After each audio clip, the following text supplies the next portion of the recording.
घंटाघर के ऊपर टिंकू चिड़िया अपने माता पिता और 2 भाइयों के साथ रहती थी।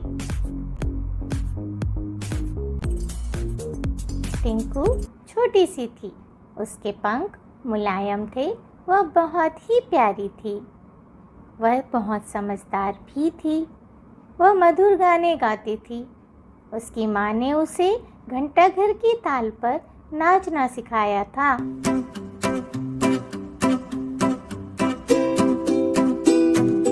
घंटाघर के पास ही एक घर था जहाँ एक वृद्ध महिला रहती थी। वह पक्षियों से बहुत प्यार करती थी। वह रोज सुबह सुबह सारी पक्षियों को खाने के लिए रोटी का टुकड़ा डालती थी। टिंकू चिड़िया और उसके परिवार के सभी वहां जाकर रोटी खाते थे। इस कारण टिंकू के परिवार को अपने खाने की कभी फिक्र ही नहीं करनी पड़ती थी। उन्हें अपने खाने के लिए कहीं भी इधर उधर जुगाड़ नहीं करना पड़ता था। ऐसे ही टिंकू का परिवार बेफिक्र होकर अपने दिन गुजार रहा था।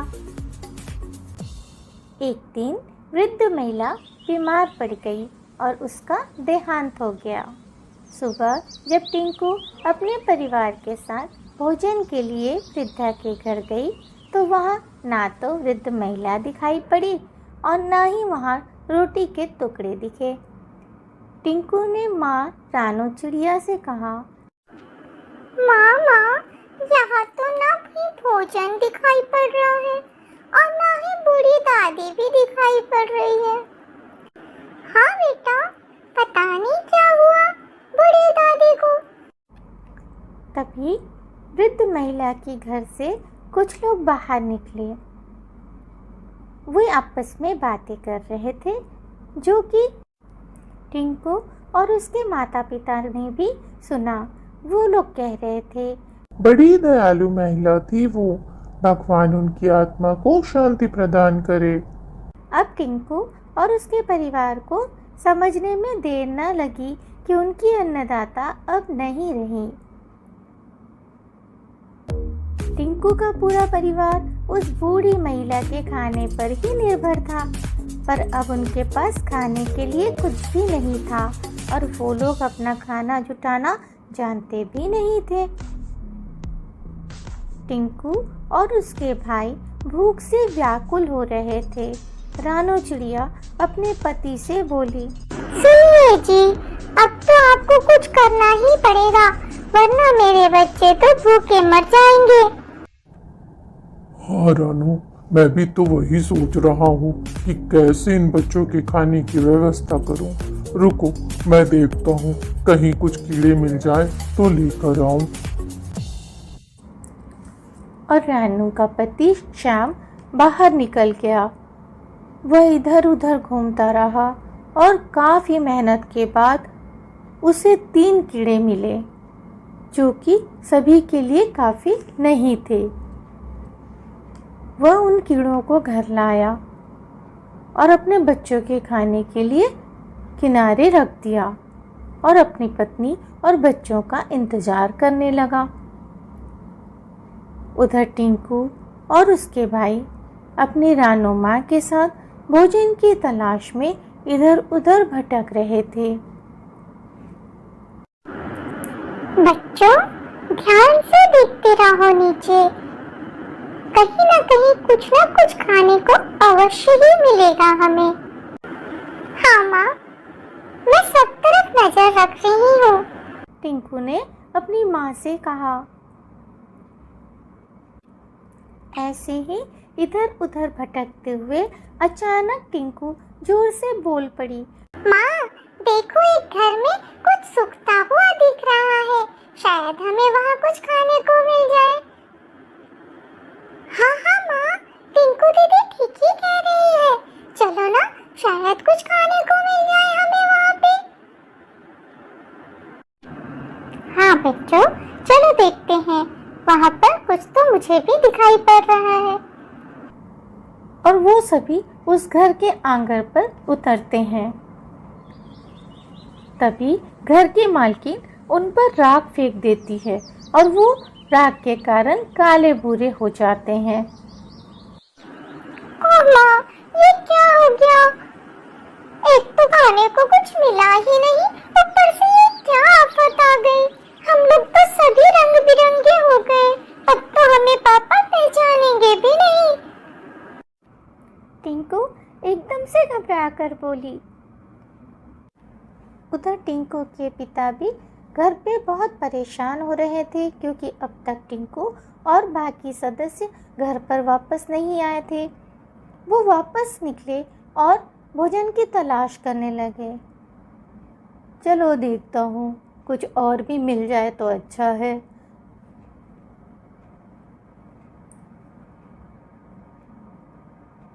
काफ़ी तलाश करने के बाद टिंकू के पिता को एक ऐसी जगह मिली जहाँ काफ़ी संख्या में कीड़े थे। उनके कई दिनों के खाने का इंतज़ाम हो चुका था।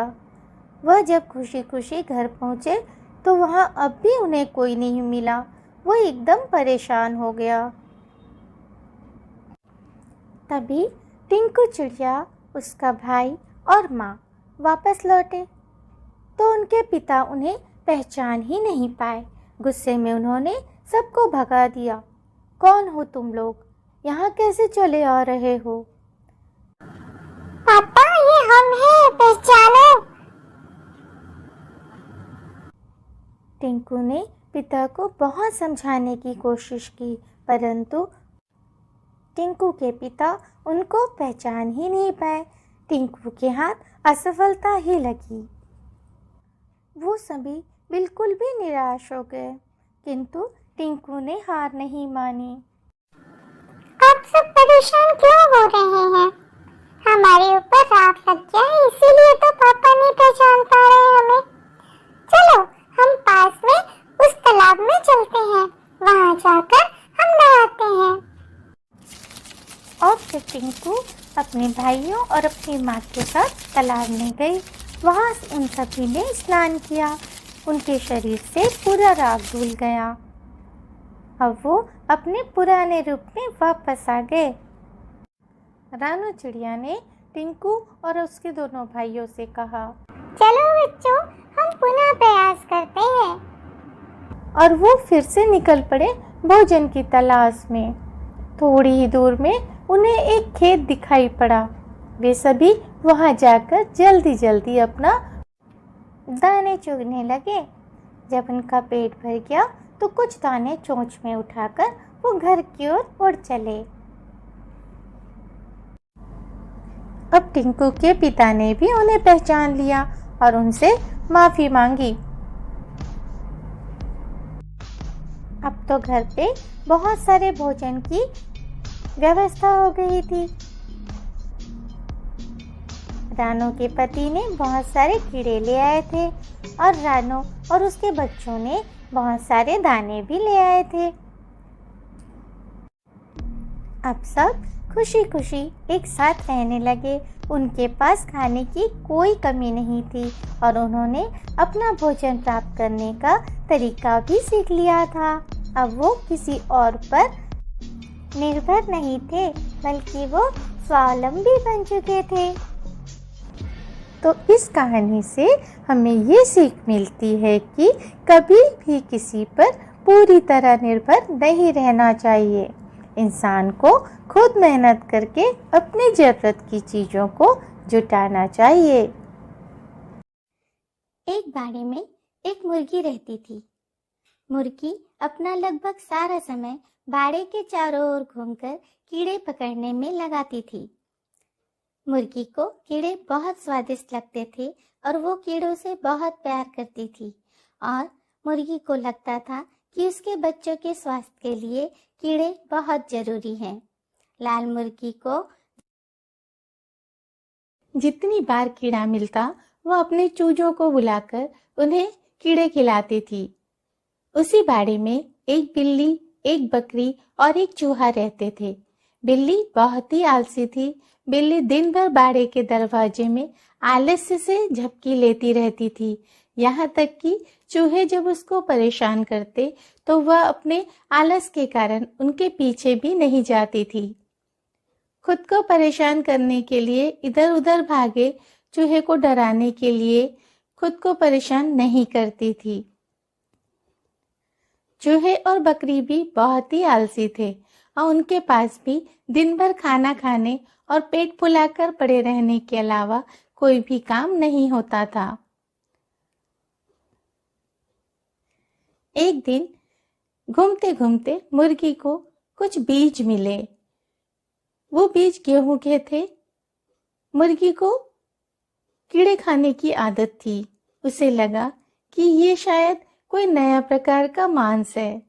उसने धीरे से गेहूं के एक दाने को काटा, पर उसे स्वाद कीड़े जैसा नहीं लगा। अब मुर्गी इसके बारे में इधर उधर पूछताछ की और उसे पता चला कि यह गेहूं का बीज है और यदि इस बीज को बोया जाए तो ये बड़ा हो जाएगा और इससे नए बीज निकलेंगे और वो जब पक जाएगा तो उसका रोटी बनाकर खाया जा सकता है।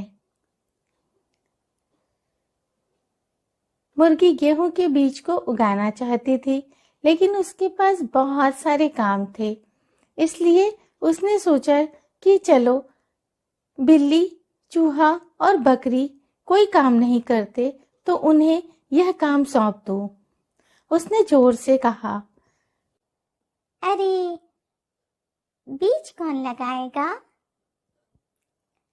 बकरी बोली, मैं नहीं। बिल्ली ने कहा, मैं नहीं।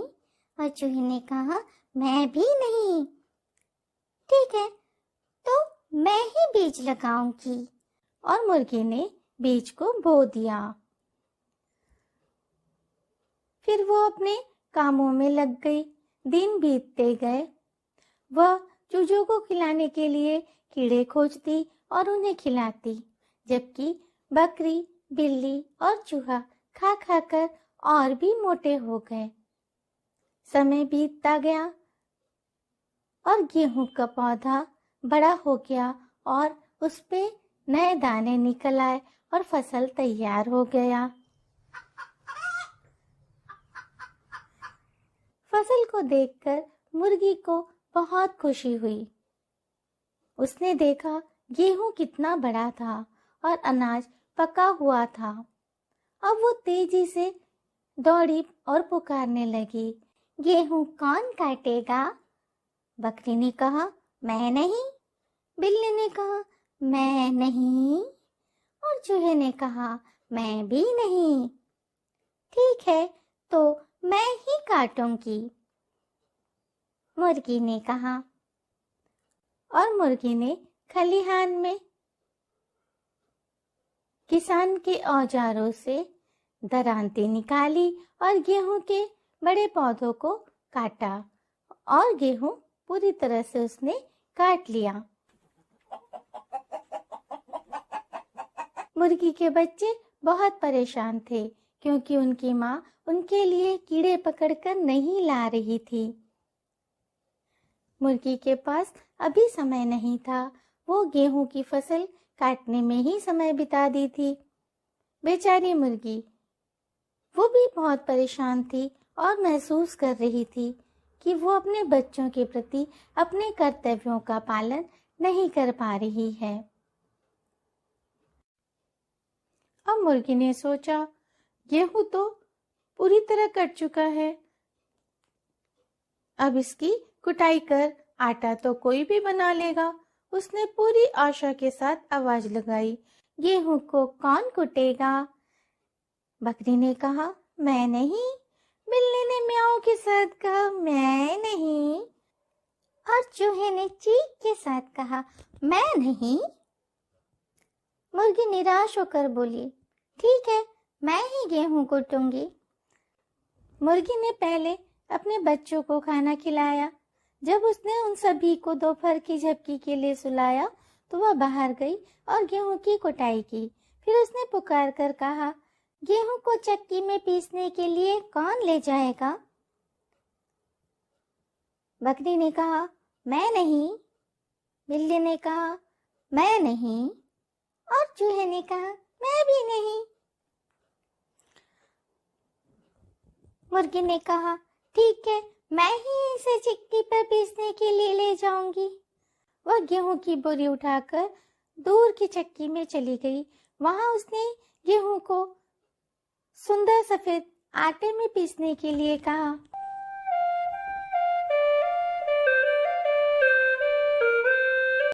गेहूं पिसवाकर वो वापस बाड़े में आई। मुर्गी बहुत थक चुकी थी, लेकिन फिर भी उसने पहले अपने बच्चों को कीड़े खिलाए और उसके बाद वो सो गई। जैसे ही उसकी नींद खुली, उसने सोचा, आज गेहूं के आटे की किसी तरह रोटी बना लेनी चाहिए, पर मुझे तो रोटी बनानी आती ही नहीं। उसने जोर से पुकारा, रोटी कौन बनाएगा? मुर्गी की इस पर उम्मीद थी कि शायद